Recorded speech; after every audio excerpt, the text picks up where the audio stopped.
Hello everyone. Welcome back to Online Help Guide. Today, in this video, I will be showing you how to archive post on Instagram. First, open the Instagram app on your phone. Go to your profile.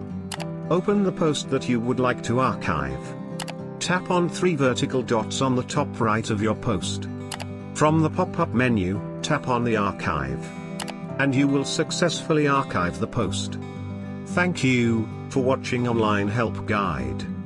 Hope this video was helpful, and you're able to archive post on Instagram. If you like our video, then don't forget to hit the like button on our video and comment down if you have any question or feedback. Also, if you are new to our channel, please subscribe and hit the bell icon to our channel.